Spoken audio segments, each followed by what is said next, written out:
அனைத்து நல்லுள்ளங்களுக்கும் வணக்கம். நான் உங்கள் ரவிக்குமா. தினம் ஒரு தகவல் அடிப்படையில் ஜியோ பாலிடிக்ஸ். இன்றைய ஜியோ பாலிடிக்ஸ் அடுத்து என்ன நடக்க போகுது, ஒவ்வொரு தலைவர்களோட கருத்துக்கள் என்ன பேச்சுவார்த்தையோட அதுக்கப்புறம் தலைவர்களோட கருத்து இருக்குல்ல, அந்த கருத்தை வச்சு தான் நம்மளால் ப்ரிடிக்ட் பண்ண முடியும். சரி, அதுபோல் இனி ஜெலன்ஸ்கி கிட்ட டைரெக்டாக ட்ரம்ப் அவர்கள் பேசினதுக்கப்புறம் ஜெலன்ஸ்கி சொன்ன தகவல், மும்மூர்த்திகள் சொன்ன தகவல், ஐரோப்பாவோட தலைவர்கள் சொன்ன தகவல், இதுக்கப்புறம் இது அமைதியை நோக்கி செல்லுமா, இல்லை அமெரிக்கா ஒதுங்கிக்க போகிறாங்களா, இல்லை கண்டிப்பாக கட்டாயம் அமைதி ஏற்படுத்த போகிறாங்களா, இதுக்கான கேள்விகளுக்கான பதில் தான் இந்த வீடியோ பதிவாக இருக்க போகிறது. இன்றைய பதிவுகள் நிறைய சுவாரஸ்யமாக இருக்கும். நிறைய விஷயங்கள் நம்ம அனலைஸ் பண்ண போகிறோம், ரொம்ப டெப்த்தாக அனலைஸ் பண்ண போகிறோம். நீங்கள் ஆல்மோஸ்ட்டு ஃப்யூச்சரை கொஞ்சம் ப்ரிடிக்ட் பண்ணிடலாம், இது தேருமா தேராதா அப்படின்ற அளவுக்கு ப்ரிடிக்ட் பண்ணிடலாம். அதனால் சம்பவ இடத்துக்கு போயிட்டே இருக்கலாம்ல. கொஞ்ச நாளாகவே நம்ம சுற்றி ரஷ்யாக்கிட்டே இருக்க வேண்டிய ஒரு சூழ்நிலையில் வேறு எங்கேயும் நம்மளை நகர விடாமல் பண்ணிட்டாங்க. இதற்கு முன்பெல்லாம் ரஷ்யாவுடைய பதிவு சும்மா அங்கே தொட்டு இங்கே தொட்டு தான் இருந்தது கொஞ்சம் ஐடியெல்லாம். பட் இப்போ நம்ம ஃபுல்லாக அதை விவாதிக்க வேண்டிய ஒரு சூழ்நிலை இருக்கிறது. ஏன்னா அமைதியை நோக்கி நகரும் கட்டத்தில் அங்கே முக்கியமான சம்பவத்தை நம்ம பார்க்க போகிறோம். நம்ம கிளம்பலாமா? பயணத்தை தயாராக இருங்க. நம்ம ரஷ்யாவை நோக்கி கிளம்ப வேண்டியதான். ரஷ்யா உக்ரைன் நோக்கி இருக்குது பயணம். ஸோ வீடியோக்குள்ள போகிற மாதிரி நீங்கள் நம்ம சேனல் சப்ஸ்கிரைப் பண்ணலாம், சப்ஸ்கிரைப் பண்ணிட்டு வாங்க. மறக்காம பெல் பட்டன் கிளிக் பண்ண ஆல் ஆப்ஷன்ஸ் கொடுங்க. வீடியோக்குள்ள போகலாம்.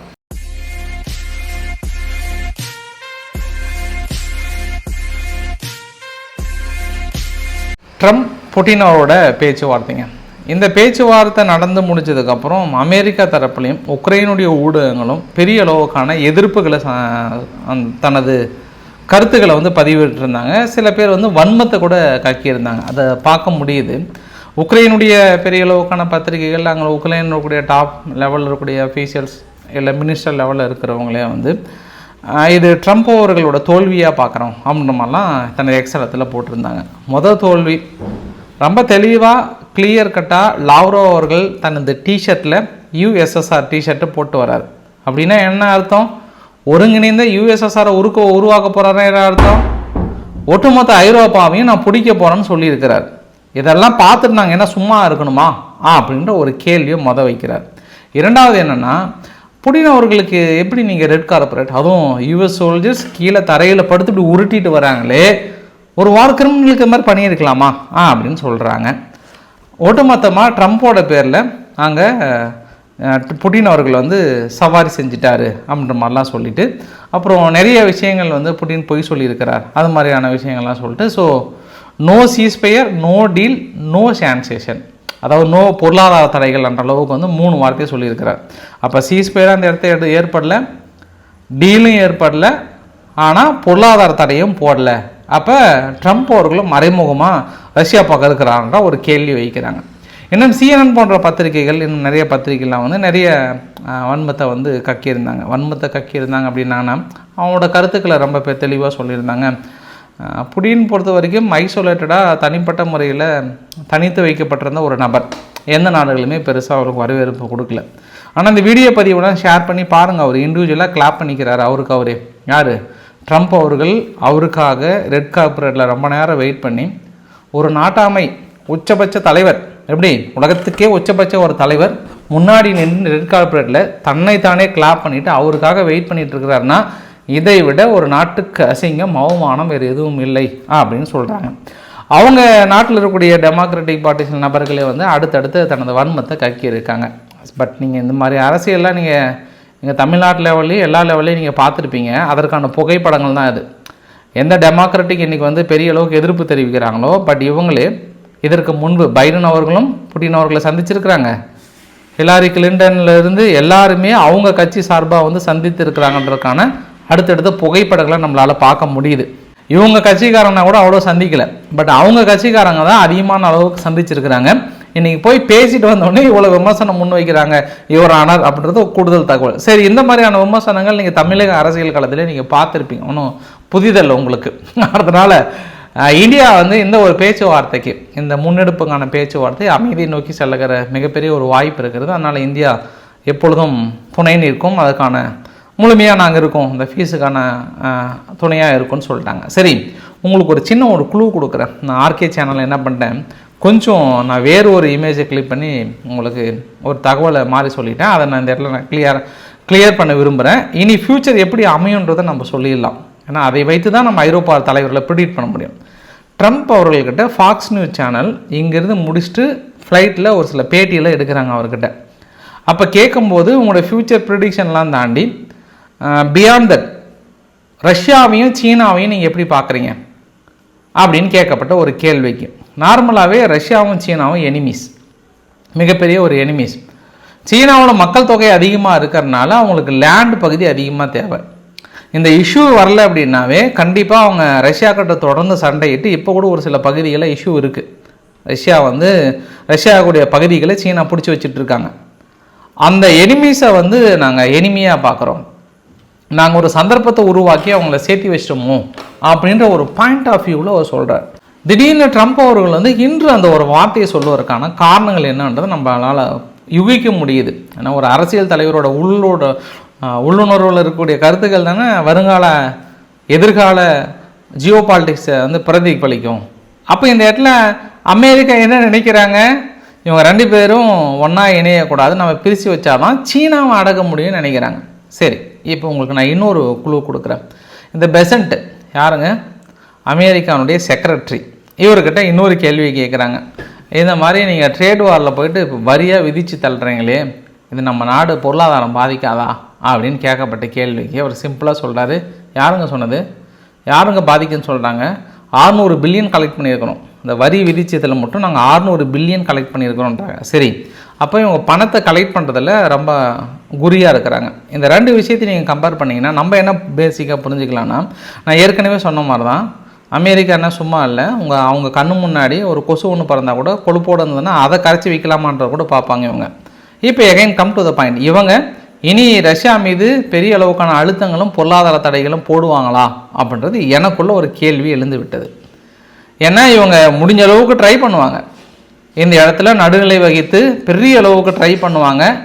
ட்ரை பண்ணதுக்கப்புறம் கடைசி கட்டத்தில் முடியலன்னு வெர்ஜாகி போகும்போது இனி நீங்களாச்சு ரஷ்யாவாச்சு நாங்கள் மறுபடியும் நார்மல் ரிலேஷன்ஷிப் ஏற்படுத்த போகிறோம், பொருளாதார தடையை நீக்க போகிறோன்னு அமெரிக்கா கண்டிப்பாக வருவாங்க அப்படின்னு என்னுடைய உள்ளுணர்வு நிறைய சொல்லுது. இந்த ட்ரம்ப்போட உள்ள பேட்டியும் அமெரிக்காவோட நடவடிக்கைகள் இதெல்லாம் பார்க்கும்போது, ஏன்னா நான் தொடர்ந்து பல தடவை சொல்லிட்டேன், நான் அமெரிக்காவுடைய பொருளாதாரம் தொடர் சரிவை நோக்கி சென்று கொண்டிருக்கிறது. கடன்கள் பெரிய அளவுக்கு 37 ட்ரில்லியன் அளவுக்கு கடன் ஆகிடுச்சு. அவங்க ஜிடிபியோட 300% மேலே வளர்ந்து விட்டது. டாலரினுடைய மதிப்பு குறைந்து விட்டது. தொடர்ந்து இவங்க பெரிய ப்ரெஷர் கொடுக்கறதுனால இந்தியா, சீனா, ரஷ்யாலாம் ஒருங்கிணைந்து டாலருக்கு எதிரான நடவடிக்கைகள், இது எல்லாமே பெரிய நெகட்டிவ் இம்பேக்டை ஏற்படுத்துது. அதனால் இப்போ அவங்க எதுக்கு வம்பு தடையை போட்டு மேற்கொண்டு பெரிய ஆபத்தில் விளைவிக்கிறது நம்மளுக்கு எதுக்குன்னு வம்புன்றதுக்காக மேபி ட்ரை பண்ணுற அளவுக்கு ட்ரை பண்ணிட்டு ஒதுங்க போகிறாங்கன்றதில் இனி வரும் காலங்களில் நான் கணிக்கிறது நடக்குதா இல்லையான்றதை கொஞ்சம் பாருங்கள். ஏன்னா தொடர்ந்து ட்ரம்ப்போட டைலாக்லாம் பார்த்தா, போட்டுமா பொருளாதார தடையை போட்டுட்டுமா, நான் காலடி வச்சு பேச்சுவார்த்தை மட்டும் ஃபெயிலர் ஆச்சுன்னா அப்புறம் இருக்கு ரஷ்யாவுக்குன்ற மாதிரிலாம் பயங்கரமாக பேசினாங்களே, அதெல்லாம் நடந்து விடுமா அப்படின்னா கொஞ்சம் டவுட்டாக இருக்குது எனக்கு. சரி, இப்போ நம்ம நடந்த நிகழ்வுகளுக்கு போகலாம். இதுக்கப்புறம் தான் ரொம்ப சுவாரஸ்யமாக இருக்க போகுது பதிவுலாம், சும்மா கலகலன்னு போக போகுது. ட்ரம்ப் அவர்கள் பேச்சுவார்த்தையை முடிச்சுட்டு அங்கேருந்து ஃப்ளைட்டில் கிளம்புறாரு. ஃப்ளைட்டில் இருந்தே ஃபோன் கால், முக்கியமான தலைவர்கள்லாம் ஃபோன் கால். ஃபஸ்ட்டு ஜெலன்ஸ்கி கிட்ட எடுக்கிறாரு. அப்புறம் உரசல்லா வாண்டர்லியான், பிரசிடெண்ட்டாக ஃப்ரான்ஸ் அதிபர் மேக்ரன் அவர்கள் பாட்டியும் பேரணும், சான்சலராக ஃப்ரைட் ரைஸ் ஜெர்மனியோட ஃப்ரைட் ரைஸ், அப்புறம் பின்லாந்தினுடைய ஸ்டப், போலந்தினுடைய நவ்ரோக்கி, யூகேனுடைய ஸ்டார்மர், நேட்டோனுடைய தலைவர் ஜெனரல் ரூட்டே, அப்புறம் ஸ்டேட் ரூபி அவர்கள் அந்த கான்ஃபரன்ஸ் காலில் கலந்துக்கிறார். அப்புறம் விக்ஸாப் அவர்கள், இத்தனை பேர்த்தையும் ஒருங்கிணைந்த ஒரு மிகப்பெரிய ஒரு கால். ஆல்மோஸ்ட் ஒரு ரொம்ப நேரம் பேசினதாக சொல்லப்படுகிறது. ஏன்னா 3 மணி நேரம் அவங்க பேசியிருக்காங்க உள்ள. 3 மணி நேரம் பேசினதில் ரஷ்யா என்னெல்லாம் பேசினாங்க, என்னெல்லாம் கோரிக்கை வைத்தாங்கன்றதை ரொம்ப தெளிவாக அவங்க கிட்ட சொல்லிட்டார். இத்தனை பேருக்கிட்ட நான் பேசிட்டேன் அப்படின்றார். இதை எப்படி நம்ம உறுதி பண்ணலான்னா, ட்ரம்ப் அவர்கள் தனது எக்ஸ்ட்ராத்தில் போட்டிருந்தார். என்ன போட்டிருக்காருன்னா, a great and very successful day in அலாஸ்காவில் ஒரு சக்ஸஸ்ஃபுல் டே. விளாடிமிர் அவர்கள்கிட்ட நடந்த மீட்டிங் ரொம்ப நல்லா முடிஞ்சது. அதுக்கப்புறம் நான் ஃபோன் லாங் நைட்டுக்கு அப்புறம் ஒரு ஃபோன் எடுத்தேன். ஜெலன்ஸ்கி கிட்டேயும் வேரியஸ் யூரோப்பியன் லீடர்கிட்ட நான் பேசினேன், நேட்டோடைய தலைவர்கள்கிட்டையும் பேசினேன். எல்லா விவகாரத்தை பற்றியும் இந்த வாரம் அமைதி கொண்டு வருவதற்கான டைரக்டாக நேரடி அமைதி கொண்டு வருவதற்கான பேச்சுவார்த்தையும் பேசணும். இனி உக்ரைன் முடிவெடுக்க வேண்டிய ஒரு சூழ்நிலை. இனி சீஸ்ஃபயர் அக்ரிமெண்ட் இப்போதைக்கு ஏற்படலை, பட் ஃப்யூச்சரில் ஏற்படலாம். நான் மண்டேவில் வாஷிங்டன் டிசிக்கு அழைச்சிருக்கிறேன். யார், ஜெலன்ஸ்கியை நான் கூப்பிட்டுருக்கிறேன். இதுக்கப்புறம் நம்ம பார்க்கலாம் அப்படின்னு போட்டு தேங்க்யூ திஸ் மேட்டர்னு போட்டார். அப்போ ஜெலன்ஸ்கி மறுபடியும் போகிறாரு. ஜெலன்ஸ்கி அங்கே போகிறார் அப்படின்னோடனே எல்லா ஊடகங்களும் வந்து பழைய ஃபோட்டோவை தான் போட்டுறாங்க.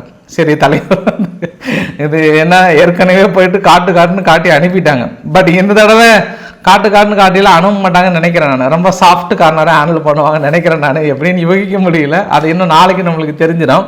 இருந்தாலும் அந்த பழைய போட்டெல்லாம் போட்டதுக்கப்புறம் ஜெலன்ஸ்கி தனது எக்ஸ்தலத்தில் ஒரு பெரிய ஒரு நீண்ட கட்டுரையை எழுதிட்டார். அந்த நீண்ட கட்டுரை நம்ம 10th படிக்கும்போது எஸ்ஏ எழுதுவோம்ல, அந்த மாதிரியான எஸ்ஏ 15 மார்க் கொடுப்பாங்கன்னு நினச்சி எழுதி தள்ளிட்டார். சரி, அந்த எஸ்ஏவில் அவர் என்ன சொல்லியிருக்கிறார் அப்படின்னா, இந்த எஸ்ஏன்னு உடனே எனக்கு என்ன ஞாபகம் வந்தது, திடீர்னு வாங்க டிடெக்டிவ் எஸ்ஏ சார் அப்படின்னு வாங்கல்ல, அந்த ஞாபகம் வந்தது. எஸ்ஏ அந்த வச்சு ஐயோ திடீர்னு தான் முக்க போட்டுட்டுனா சரி, திரும்பி அகைன் விஷயத்துக்கு போயிடலாம். அந்த விவகாரத்தை பொறுத்த வரைக்கும் நாங்கள் ட்ரம்ப் அவர்கள்கிட்ட பேசினேன். ரொம்ப கிளியராக எங்களுடைய பொசிஷன் என்ன, யூரோப்பியனுடைய லீடரோட பொசிஷன் என்ன, உண்மையான அமைதி பேச்சுவார்த்தை வந்து அச்சீவ் பண்ணுறதுக்கான நிலைமைகள் என்ன, எல்லாத்தையும் நாங்கள் பேசணும் அப்படின்னு சொல்லிட்டு நான் பேசும்போது கூட பெரிய அளவுக்கு கொல்லப்பட்டிருந்தாங்க. இனி எங்கள் மக்கள் கொல்லப்படுவதை தடுத்து நிறுத்த வேண்டும், அந்த வார்த்தை ரொம்ப முக்கியங்க. அப்புறம் 2 சைட்லேயும் வந்து இப்போ கூட வான்வெளியிலும் தரைவெளியிலும் பெரிய அளவுக்கான தாக்குதல் நிகழ்ந்து கொண்டிருக்கிறது. எங்களுடைய இன்ஃப்ராஸ்ட்ரக்சரை தாக்கல் நிகழ்த்தி கொண்டிருக்கிறார்கள். எங்களுக்கு முதல்ல எங்களுடைய பிரிசனர் வந்து ரிலீஸ் பண்ணணும், 2வது எங்களோட குழந்தைகள் கடத்திட்டு போனதை ரிலீஸ் பண்ணணும், ஆயிரக்கணக்கான மக்கள் இன்னும் பிணைய கைதிகளாக வைத்திருக்காங்க, அவங்களை எல்லாத்தையும் ரிலீஸ் பண்ணணும், ரஷ்யாவுக்கான ப்ரெஷரை கொடுக்கணும். என்ன ப்ரெஷர்? இதுதான் ரொம்ப முக்கியங்க. பொருளாதார தடைகளை நம்ம அதிகப்படுத்தணும். பொருளாதார தடை மட்டுமே இனி அமைதியை வழிவகுக்கும். மேற்கொண்டு பெரிய அளவுக்கான பொருளாதார தடை, அதாவது சான்சேஷன் இஸ் த எஃபெக்டிவ் டூல் அப்படின்னு அவர் டிஸ்கஸ் பண்ணியிருக்கிறாராம். அப்போ ட்ரம்ப் அவர்கள்கிட்ட என்ன சொல்லியிருக்கிறாருன்னா, ஐயா பொருளாதார தடையை போட்டு விடுங்கள், நொறுக்கி விடுங்கள், முடித்து விடலாம்னு சொல்லியிருக்கிறாராம். சரி, ட்ரம்ப் மனசுக்குள்ள நினச்சிப்பார், தம்பி வா தம்பி திங்கக்கிழமை பேசிக்கலாம், பொருளாதார தடை போகிறதா நானே இங்கே கடுப்பில் இருக்கிறேன் அப்படின்னு மனசுக்குள்ள நினச்சிருப்பாரான்னா, இன்னொரு விவகாரத்தையும் சொல்லிட்டாங்க. ஐயா நீங்கள் பேசிகிட்டு இருக்கும்போதே, அமெரிக்கான பேச்சுவார்த்தை நடத்தும் போது எங்கள் நாட்டின் மீது, குறிப்பாக உக்ரைன் மீது 85 ட்ரோன் அட்டாக்கு, 85 ட்ரோன் அட்டாக்கில் 61 ட்ரோன் அட்டாக் வந்து சமி ரீஜியன், டான், செர்னோவில் போன்ற பகுதியில் வந்து தாக்கல் நடந்திருக்கு. 139 இடத்துல ஃப்ரண்ட் லைனில் அடி நடிச்சிருக்காங்க, ஃப்ரண்ட் லைனில் தாக்கல் நடத்தியிருக்காங்க. 29 உக்ரைனுடைய ட்ரோன் வந்து ஓவர் நைட்டில் நாங்கள் ரோஸ்டோ ரீஜனில் தாக்கல் நடத்தியிருக்கோன்றது ஒரு குறிப்பிடத்தகுந்த ஒரு விஷயம். சரி, ஜெலன்ஸ்கி உறுதி செஞ்சுட்டார், ஆமாம் போகிறங்கன்ட்டார். இப்போ இந்த மும்மூர்த்திகள், இந்த தலைவர்கள்லாம் சேர்ந்து ஒரு ஜாயிண்ட் ஸ்டேட்மெண்ட் கொடுக்குறாங்க. இந்த ஜாயிண்ட் ஸ்டேட்மெண்ட் தான் நம்ம அடுத்த கட்டத்தில் என்ன நோக்கி போகுதுன்னு பார்த்தோம் அப்படின்னா, ஐரோப்பா வந்து சான்சேஷன் வில் கண்டினியூ, நாங்கள் கண்டிப்பாக பொருளாதார தடைகளை கண்டினியூ பண்ண போகிறோம், முழு அமைதி செக்யூரிட்டி வர வரைக்கும் நாங்கள் பொருளாதார தடை. 2வது condition security guarantee, no limit, அதாவது இரும்பு கரம் கொண்டு ஒட்டுமொத்தமாக உக்ரைனை தடுப்பதற்கான செக்யூரிட்டி கேரண்டியில் இதுக்கப்புறம் லிமிட்லாம் கிடையாது. பார்ட்னர்ஷிப், மிலிட்ரி பார்ட்னர்ஷிப் பெரிய அளவுக்கு கொடுக்க போகிறோம். ரஷ்யாவுக்கு அதிகாரங்கள் கிடையாது. ஐரோப்பாவுக்குள்ளே வந்து உக்ரைனை வீட்டு அதிகாரம் கொண்டு நேட்டோவையோ ஐரோப்பாவுக்குள்ளே தடுப்பதற்கு அவங்களுக்கான அதிகாரங்கள் கிடையாது. Border cannot be change, border வந்து கண்டிப்பாக நாங்கள் சேஞ்ச் பண்ண ஒத்துக்கவே மாட்டோம். ஆனால் நாங்கள் ட்ரம்ப்பினுடைய எஃபெக்டை வந்து நாங்கள் பாராட்டுறோம். உடனடியாக அந்த வாரை நிறுத்தணும். இனி வருங்காலத்தில் ஜெலன்ஸ்கியோட அக்ரிமெண்ட்டை பொறுத்து தான் ஜெலன்ஸ்கி எடுக்கிற முடிவுக்கு நாங்கள் முழுமையாக சப்போர்ட் பண்ணுறோம். ஆனால் ஒரு கண்டிஷன், மறுபடியும் அந்த இடங்களை விட்டு கொடுக்க விட மாட்டோம், நிபந்தனையற்ற இராணுவ உதவிகளையும் ஆதரவுகளையும் நாங்கள் கொடுக்க தயாராக இருக்கிறோம். இப்போ நீங்கள் என்ன புரிஞ்சுக்கிட்டீங்க? இந்த கருத்தில் நீங்கள் என்ன புரிஞ்சுக்கிட்டீங்க? கொண்டு வந்துடுவாங்களா, இல்லை மறுபடியும் வழக்கம் போல் இளைய மாடசாமி ஆளாளுக்கு பேசுங்களே, என்னலே சும்மா இருக்கீங்க? இப்போ ஜெலன்ஸ்கியே ஒத்துக்கிட்டா கூட ஐரோப்பா நாடுகள் ஒத்துக்க மாட்டாங்க. இன்னும் உங்களுக்கு உறுதி செய்கிற மாதிரி இருந்தது அப்படின்னா, உர்சுலா வான் டெர் லியானுடைய தனது எக்ஸ்தலத்தில் ஐரோப்பா வந்து ரொம்ப க்ளோஸாக அமெரிக்காவுடன் இணைந்து இந்த அக்ரிமெண்ட்டை அமைதி ஏற்படுவதற்கான அனைத்து முயற்சிகளும் மேற்கொள்ளப்படுகிறது. ஐரோப்பா உக்ரைனுடைய செக்யூரிட்டி இன்ட்ரெஸ்ட்லாம் ரொம்ப கான்சன்ட்ரேட்டட் ஆகுறாங்க. அதனால் எங்களுக்கு அவங்களோட செக்யூரிட்டி ரொம்ப முக்கியம், அதை நாங்கள் பாதுகாத்தே தீரும்ட்டாங்க. ரைட்டு. அப்புறம் மும்மூர்த்திகள்லாம் எல்லாம் உட்காந்து பேச ஆரம்பிச்சிட்டாங்க. அந்த ஃபோட்டோவை பார்த்தீங்கன்னா தெரியும், பெரிய அளவுக்கு டிஸ்கஸ் பண்ணிட்டாங்க. ஏன்னா விடிய அங்கே ஜெலன்ஸ்கியும் இவனும் தூங்கவே இல்லை, பாட்டியும் பேரனும் மேக்ரன் அவர்களும் தூங்கவே கிடையாது. என்ன பேசுகிறாங்க, என்ன வரப்போகுதுன்ற மாதிரி. கிறிஸ் ஸ்டார்மர் அவர்கள் என்ன சொல்லிட்டாருன்னா, கண்டிப்பாக நாங்கள் அமெரிக்காவுடைய எஃபெக்ட்டுக்கு நாங்கள் பாராட்டுறோம், அவங்களோட க்ளோஸாக இணைந்து நாங்கள் ஒர்க் பண்ண தயாராக இருக்கோம். ஸோ ரஷ்யா பொறுத்த வரைக்கும் இல்லீகல் வார் இன் உக்ரைன், இல்லீகலாக உக்ரைனுக்குள்ளே வார் பண்ணியிருக்காங்க. அதனால் ஜெலன்ஸ்கி கிட்ட பேசி ஜெலன்ஸ்கியோட ஒப்புதல் இல்லாமல் அமைதி ஏற்படுத்தக்கூடாது என்றால் நாங்கள் தெளிவாக இருக்கோம். ஸோ ஒவ்வொரு முடிவுமே ஜெலன்ஸ்கி இல்லாமல் உக்ரைன் இல்லாமல் எடுக்கக்கூடாதுல நாங்கள் தெளிவாக இருக்கோம்னு சொல்லியிருக்காங்க. ஸோ பார்த்துக்கலான்ட்டாங்க. போலந்துடைய பிரைம் மினிஸ்டர் டொனால்ட் டஸ்க் அவர்கள் என்ன சொல்லிட்டாருன்னா, இப்போ இந்த கேம் ஃபார் உக்ரைனுடைய ஃப்யூச்சரை எதை நம்பி தினமா இருக்கான்? போலந்துடைய செக்யூரிட்டியை நம்பி தான் இருக்கான். அதனால் போலந்துடைய செக்யூரிட்டியை உறுதி செய்யணும், அப்போ தான் நம்ம உக்ரைனையை கட்டுப்படுத்த முடியும், ரஷ்யாவையும் கட்டுப்படுத்த முடியுன்றார். சரி, சைடில் இவரும் கொஞ்சம் விட்டு போட்டுக்க நான் முடிவு பண்ணிட்டேன். நான் எல்லாத்த விட மேக்ரன் அவரோட கருத்து தான் ரொம்ப முக்கியம். இவரும் ஒரு பக்கத்துக்கு எழுதிட்டார். பட் நான் ஷார்ட்டாக உங்ககிட்ட என்ன சொல்ல வரேன் அப்படின்னா, அமெரிக்காவுடன் இணைந்து நாங்கள் கான்ட்ரிபியூட் பண்ணுறதுல ரொம்ப வில்லிங்னஸாக இருக்கிறோம். பட் மறுபடியும் சொல்கிறேன், நான் கடந்த 30 வருஷமாக ரஷ்யா எந்த அளவுக்கு தனது நாட்டை வந்து எஸ்டாப்ளிஷ் பண்ணுறது மற்ற விவகாரங்களை செஞ்சுருக்காங்கன்றது எங்களால் பார்க்க முடியுது. அதனால் நாங்கள் உக்ரைன் பக்கம் ரொம்ப ஸ்ட்ராங்காக இருக்கோம். உக்ரைனுக்கான உரிமைகள் இருக்கிறது. எந்த நேரத்தில் நாங்கள் உக்ரைனை விட்டு கொடுக்க தயாராக இல்லை. இந்த விவகாரத்தில் ஜெலன்ஸ்கியோடு சேர்ந்து நாங்களும் பயணிக்க போகிறோன்ற மாதிரிலாம் பெரிய அளவுக்கு சொல்லிட்டாங்க. காஜா கலாஸ் அவர்கள், அவங்க ஃபாரின் பாலிசியோட தலைவர், எல்லாம் ரைட்டு தான், நாங்கள் வந்து 19ஆம் கட்ட பொருளாதார தடை போகிறதுக்கு தயாராக இருக்கிறோம், எங்களுக்கு இதெல்லாம் செகண்டரி கேஸ் தான், இல்லையெல்லாம் உள்ள நுழைஞ்சாங்க, அவங்க தான் பின்னோக்கி போகணும், கொடுக்க முடியாது, பொருளாதார தடைக்கு தயாராக இருந்துக்கோங்கன்ட்டாங்க. சரி, நாம் ஒரு வகையில் நம்ம புரிஞ்சிக்கலாங்க, இவங்க எல்லாம் என்ன சொல்ல வராங்கன்றதை புரிஞ்சிக்கலாம். இதில் கடைசியில் டென்ஷன் ஆகிறது யார் அப்படின்றத நம்ம புரிஞ்சுக்கலாம். கடைசியில் ட்ரம்ப் அவர்கள் வந்து திரும்ப பேசுகிறேன்னு வரப்போகிறாரா, இல்லை ஜெலன்ஸ்கியை கூப்பிட்டு உட்கார வச்சு சைன் வாங்க போகிறாரா, அதுதான் முக்கியம். ஜெலன்ஸ்கியே ரொம்ப முக்கியங்க. ஜெலன்ஸ்கியே சைன் பண்ணிட்டு வந்தால் கூட ஐரோப்பா ஏற்றுக்க மாட்டாங்க, அதுக்கப்புறம் ஏற்றுக்கவே மாட்டாங்க. அவங்க அமைதியை விரும்பலை. ஏன்னா நம்ம இந்த ரீசெண்ட் இதில் பார்க்க முடியுது, கடந்த வாரங்களில் அந்த தாக்குதல் மீது எல்லாமே அவங்க நடத்தினதே பார்க்க முடியுது.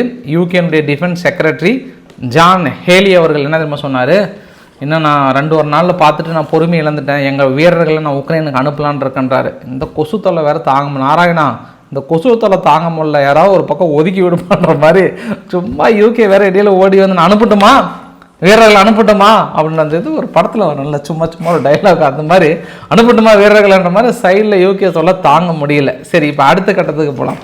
ஏன்னா இப்போ பத்திரிகையாளர்கள் சும்மா விட மாட்டாங்க. இந்த ஃபோனு, இந்த எக்ஸெல்லாம் இதெல்லாம் பார்த்ததுக்கப்புறம் ஜெலன்ஸ்கி கிட்ட பேட்டி எடுக்கிறாங்க.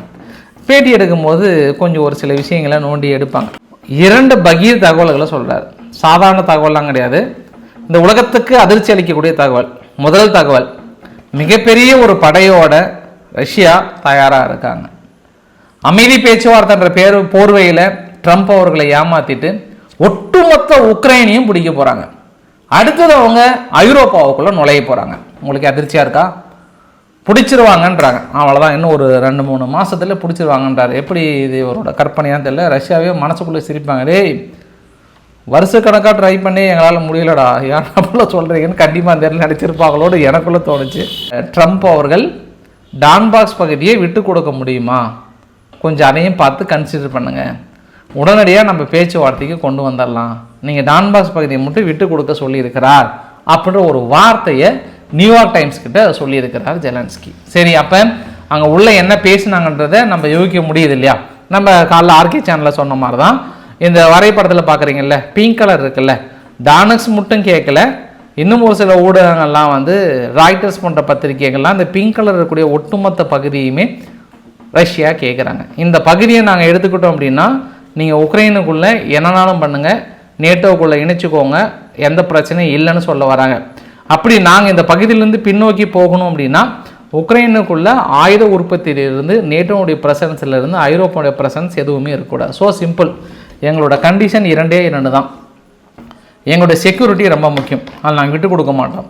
எப்படி நாங்கள் பிடித்த பகுதிகளை பின்னோக்கி போகணும் அப்படின்னா உக்ரைனை ஒட்டுமொத்தமாக நீங்கள் பின்னோக்கி போயிடுங்க, இனி அவங்க எங்கள் கண்ட்ரோலில் விட்டுருங்க, நாங்கள் பார்த்துக்குறோம். தாக்குதலுக்காக இல்லை, ஆயுதங்கள் மீது எல்லாத்தையும் வெளிக்கிழமை சொல்கிறாங்க. இல்லை முடியாது அப்படின்னா நாங்கள் அந்த பகுதி எடுத்துக்கிறோம், நீங்கள் அவங்களுக்கான செக்யூரிட்டி கேரண்டியை கொடுத்துக்கோங்க. இந்த 2 கண்டிஷன் தான் வைத்திருக்காங்க. இனி முடிவு செய்ய வேண்டியது யாருன்னு பார்த்துடலாம். ஸோ அந்த டெரிட்டரி ஸ்வாப் அப்படின்றத வந்து ட்ரம்ப் அவர்கள் இன்சிட் பண்ணியிருக்காங்க. இப்போ இந்த ஜேடி வேன்ஸ் அவரோட ரியாக்ஷன்லாம் நான் பார்க்குறேன். நான் திங்கக்கிழமை அடுத்து ஒரு இன்ட்ரெஸ்டிங் டைலாக் நம்ம அங்கே பார்க்க போகிறோம். ஒருபடி மேலே போயிட்டு எல்லா ஐரோப்பா நாடுகளும் முடிவு எடுத்திருக்காங்களாம், ஆர்டிகிள் 5 நீ பயன்படுத்த வேண்டிய ஒரு சூழ்நிலை வரும், ஏதாவது கொஞ்சம் எசக்கு புசுக்காக போயிட்டு அப்படி இப்படின்னு நடந்தது அப்படின்னா முடிச்சிட வேண்டியது தான். நேட்டோவை உடனடியாக உக்ரைன் முழுவதும் இணைத்து விட்டு உள்ள களத்தில் இறங்கிட வேண்டியதான்ட்டாங்க. யாரால் இந்த யுத்தம் ஆரம்பிக்கப்பட்டது, யாராலுங்க இந்த ஆரம்பத்தில் இந்த யுத்தம் வந்து ஃபஸ்ட்டே பேச்சுவார்த்தை வர வேண்டியது, ஜெலன்ஸ்கி கையெழுத்து போகிற சமயத்தில் ஒரு ஆள் போரிஸ் ஜான்சன் சீவாத தலையை வச்சுக்கிட்டு ஒட்டுமொத்த பேச்சுவார்த்தையும் கெடுத்து விட்ட ஆள். இன்றைக்கி என்ன தெரியுமா எக்ஸ்ட்ரத்தில் போட்டிருக்காரு, it's the most vomiting indexing எபிசோடுன்ட்டார். இந்த மாதிரி ஒரு மோசமான எபிசோட் நான் பார்த்ததே இல்லை. எதுக்கு ட்ரம்ப் அவர்கள் இந்த மாதிரி ஒரு சூழ்நிலை செஞ்சாருன்றாங்க. பட் ஐரோப்பாவில் ஒரே ஒரு தலைவர் மட்டும்தான் வரவேற்றிருக்கிறார். அது யாருன்னு உங்களுக்கே தெரியும். யாருங்க? ஹங்கேரியனுடைய பிரதமர் விக்டர் ஓர்பன் அவர்களை வந்து வாழ்க வாழ்க, வெரி குட் வெரி குட். இதை வந்து நான் எப்போயே எதிர்பார்த்தேன். 2 மிகப்பெரிய நாடுகள் ஒன்றிணைந்து இந்த பேச்சுவார்த்தைக்கு உள்ளே வருவது என்பது சால சிறந்ததுன்றாங்க. இருந்தாலும் ஜனநாயகத்தை வளர்த்துகின்ற ஐரோப்பிய நாடுகள் எங்களுக்கு தர வேண்டிய பொருளாதாரத்தை முடக்கிவிட்டு வெளிநாட்டினுடைய ஃபண்டு வேணும்னே உள்ளே கொண்டு வர வைத்து எனக்கு எதிரான போராட்டங்களையும் ஆர்ப்பாட்டங்களையும் முடக்கிவிட்டு எனக்கு எதிரான சித்து வேலைகளை செய்கிறார்கள். இவர்கள் ஜனநாயகத்தை வளர்த்துக்கிறவர்களா? தனது சொந்த நாடு, தனது ஐரோப்பாவுக்குள்ளாரையே இந்த அளவுக்கான சர்வாதிகாரத்தை கடைப்பிடிக்கிற இவர்கள் தான் ஜனநாயகத்தை வளர்த்துக்கிறவர்களா அப்படின்ற ஒரு கேள்வி கேட்டாங்க. ஃபைனலாக ஒரே ஒரு சிறப்பு செய்தியில் சிரிப்பு செய்தியாக கூட எடுத்துக்கலாம். லின்சே கிரகாம் இந்த பேச்சுவார்த்தை எல்லாமே கிறிஸ்மஸுக்குள்ளார முடிக்கணும்னு முடிவு பண்ணியிருக்காங்களாம். இல்லைன்னா ரஷ்யா வாழ்நாளே இல்லாத அளவுக்கான பொருளாதார தடையை போடுறேன்ட்டாங்க. இப்போ கிறிஸ்மஸ் வரைக்கும் இழுத்துட்டாங்க. இப்போ கிறிஸ்மஸ் வரைக்கும் இழுத்துதான் கூடுதல் தகவல். ஃபைனலாக அந்த வீடியோவோட நிறைவு பகுதியில் ஒரு 3 விஷயத்தை பார்த்துடலாம். முதல் விஷயம், சீனா வாங் ஹீ அவர்கள் இந்தியாவுக்கு வருகிறார். குறிப்பாக ஆகஸ்ட் 18 20 வரைக்கும் இங்கே வருகிறார். வந்து மிக முக்கியமான பேச்சுவார்த்தை இந்தியா சீனாவுடைய பவுண்டரி பேச்சுவார்த்தை, அதாவது எல்லை பகுதிகள் பற்றின பேச்சுவார்த்தை 24வது ரவுண்டு. 24வது ரவுண்டு இந்தியாவுக்குள்ளே வந்து பேசுவது சால சிறந்தது. அப்படின்னா பெரிய அளவுக்கு நாங்கள் நெருங்கி கொண்டு இருக்கிறோம்ன்றாங்க. இப்போ அமெரிக்கா நினைப்பாங்க ரஷ்யாவும் சீனாவும் எதிரிகள், இந்தியாவும் சீனாவும் எதிரிகள். இதெல்லாம் எதனால்? ரஷ்யாவை நம்ம எதுக்கிறதுனால. இப்போ சீனாவும் இந்தியாவும் ஒன்று சேர்றாங்க, அவங்களும் ஒன்று சேர்றாங்க. நான் ஆரம்பத்தில் சொன்ன விஷயத்தையும் இதையும் நீங்கள் கூட்டி கழித்து பார்த்தீங்கன்னா உங்களுக்கு கணக்கு நேராகும். முடிச்சுட்டு போயிட்டே இருக்கலாம் நாம். சரி, இஸ்ரேல் வந்து காசாவை பிடிக்கிறாங்களோ இல்லையோ, உங்களுக்கு இந்த வரைபடத்தை மறுபடியும் நான் காட்ட விரும்புகிறேன். இதுதாங்க பாலஸ்தீனத்துக்குள்ளார உள்ள அந்த ஒரு சிம்பிள் மாதிரி இருக்குல்ல, அந்த சிம்பிள் எல்லாமே கன்ஸ்ட்ரக்ஷனோட சிம்பிள். இந்த இருக்கிற எல்லா இடத்துலையும் வந்து நியூ செட்டில்மெண்ட், புதுசாக குடியிருப்புகளை பெரிய அளவுக்கு கட்டிகிட்டு இருக்காங்க இஸ்ரேல். ஃபுல்லாக இஸ்ரேலினுடைய குடியிருப்புகள். இந்த பச்சை கலர் எல்லாமே வந்து இஸ்ரேலினுடைய மிலிட்ரி ஃபுல் கண்ட்ரோலில் இருக்காங்க. அதாவது பாலஸ்தீனத்தில் தற்போது இருக்கக்கூடிய அரசாங்கத்தோட கட்டுப்பாட்டை விட இஸ்ரேல்கிட்ட கட்டுப்பாடு தான் அதிகமாக இருக்குது. அது பச்சை கலர் ஃபுல்லாங்க. அந்த இன்னொரு கலர் காக்கி கலர் மாதிரி இருக்குல்ல, அந்த காக்கி கலர் மட்டும்தான் இஸ்ரேலும் பாலஸ்தீனமும் இணைந்து இருக்காங்க. அங்கங்கே கொஞ்சம் இருக்குது பாருங்கள். இன்னொன்று வந்து லைட் பச்சை கலர் மாதிரி இருக்குல்ல, அங்கே பாலஸ்தீனம் மட்டும் இருக்காங்க. அப்போ பாலஸ்தீனம் மட்டும் இருக்குன்னா ரொம்ப கொஞ்சம் பகுதி தான் இருக்குது. அப்போ காசாவை விட பாலஸ்தீனம் மேபி மற்ற நாடுகள் முழுமையாக இனி அங்கீகாரம் கொடுத்தா கூட, அப்போ இது முழு பகுதியும் அங்கீகாரம் கொடுத்தா கூட என்ன பிரச்சனை வருவாங்கன்னா தேர்தல் நடத்த வேண்டிய ஒரு சூழ்நிலை வரும். அப்படி தேர்தல் நடத்தும் போது அங்கே இருக்கக்கூடிய இஸ்ரேல் மக்களும் அவங்க பிரஜைகளாக இருப்பாங்க பாலஸ்தீனத்துக்குள்ளே. அப்படி பிரஜைகளாக, ஏன்னா ஒட்டுமொத்த பாலஸ்தீனத்துக்கு தான் கேட்குறாங்க. 1961 இருக்கக்கூடிய அந்த வரைபடத்தை பார்க்க முடியுது சுற்றியும். அப்படி இருக்கும்போது ஆட்டோமேட்டிக்காக அது தேர்தல் நடத்தினா கூட இதுக்கப்புறம் என்ன ஆகும் அப்படின்னா இஸ்ரேலினுடைய கட்டுப்பாட்டுக்கு போயிடும். அது ஏன்னா மக்கள் இவங்களை விட அவங்க அதிகமாகிடுவாங்க. அது இன்னும் ஒரு 5-6 வருஷத்தில் கொண்டு வந்துடுவாங்க. அதுக்கப்புறம் நீங்கள் கொண்டு வந்தால் கூட இது லைக் எப்படி வரும் அப்படின்னா, இப்போ ரஷ்யா வந்து இந்த டானக்ஸ் பகுதியெலாம் பிடிச்சாங்கல்ல, எதனால் பிடிச்சாங்க? ஏன் தனதுக்குள்ளே இணைக்கிறாங்க? அங்கே எல்லாமே எங்கே மொழி பேசுகின்ற மக்கள் நிறைய பேர் இருக்காங்க. ஓட்டெடுப்பு நடத்தப்பட்ட விவகாரத்தில் அது ரஷ்யாவோட இணையணும்னு விரும்புகிறாங்க. ஒன்று. இரண்டாவது என்ன அப்படின்னா, அங்கே ஏற்கனவே அந்த மக்களை பெரிய அளவுக்கு தாக்கல் நடத்துறது, அட்டாக் பண்ணுறது, கொலை பண்ணுறது மாதிரி விஷயங்கள் நடக்கிறனால எங்கள் மக்களை காப்பாற்ற வேண்டிய சூழ்நிலை நடக்கிறனால நான் அந்த பகுதியை பிடிக்கிறேன்றாங்க. அது ரெண்டையும் நான் பெருசாக பிரித்து பார்க்க விரும்பலை. அதனால் இன்னும் ஒரு 7-10 வருஷத்துக்குள்ளார பாலஸ்தீன் என்பது முழுமையாக இஸ்ரேல் வசம் சென்றுவிடும். அதில் எந்த மாற்று கருத்துமே இல்லை. காசா கூட மேபி டவுட் தான் எனக்கு. பட் பாலஸ்தீன் 10 வருஷத்துக்குள்ளே முழுமையாக இருக்கிற பகுதியெல்லாம் கொஞ்சம் கொஞ்சமாக இஸ்ரேல் தனது முழு கட்டுப்பாட்டு வந்ததுக்கப்புறம் எலெக்ஷன் நடத்துவதற்கு வாய்ப்புகள் இருக்குது. பொறுத்து வந்து பார்க்கலாம். இன்றைக்கு ஓரளவுக்கான தகவலை கவர் பண்ண நினைக்கிறேன். பிடிச்சிருந்தால் லைக் பண்ணுங்கள், ஃப்ரெண்ட்ஸுக்கு ஷேர் பண்ணுங்கள், சப்ஸ்கிரைப் பண்ணுங்கள். ரவிக்குமார் சோமுச்சல். நன்றி, வணக்கம்.